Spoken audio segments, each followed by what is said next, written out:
यानंतर बघूयात महत्त्वाच्या बातम्या।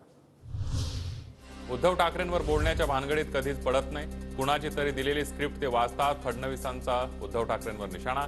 लोकार्पणाच्या योजनांमध्ये उद्धव ठाकरेंचं काही कर्तृत्व नसल्याची टीका। शरद पवार गटाकडून अजित पवार यांच्या जुन्या वक्तव्याचा व्हिडिओ ट्विट। दादांची टीका म्हणजे जहेरी शब्द। आज मात्र माजी टीकाकार मूग गिळून गप्प। व्हिडिओ ट्विट करत पवार गटानं डिवचलं।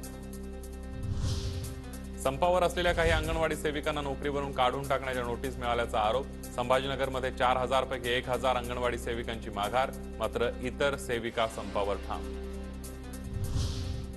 राज्य सरकारकडून 22 जानेवारीला शासकीय सुट्टी जाहीर। राम जन्मभूमीचा सोहळा साजरा करण्यासाठी सुट्टी जाहीर। राजस्थानचे माजी मुख्यमंत्री अशोक गेहलोत मातोश्रीवर उद्धव ठाकरेंच्या भेटीला। दोघांमध्ये जागा वाटपासंदर्भात चर्चा। गेहलोत इंडिया आघाडीमध्ये जागा वाटप समितीचे समन्वयक आहेत।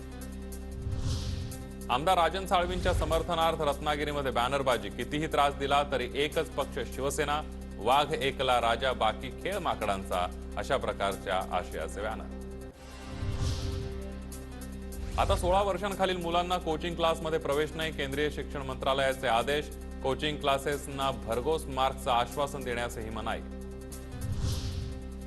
परभणीमध्ये कुणबी नोंदींसाठी पुन्हा एकदा फेर तपासणी करण्याचा निर्णय। कुणबी नोंदींची संख्या कमी आढळल्यानं विभागीय आयुक्तांचे जिल्हा प्रशासनाला निर्देश। तलाठी परीक्षा दिलेल्या उमेदवारांसाठीची निवड यादी जाहीर होणार। 26 जानेवारीला नियुक्तीपत्र मिळण्याची शक्यता। सुमारे 8 लाख विद्यार्थ्यांनी दिली होती परीक्षा।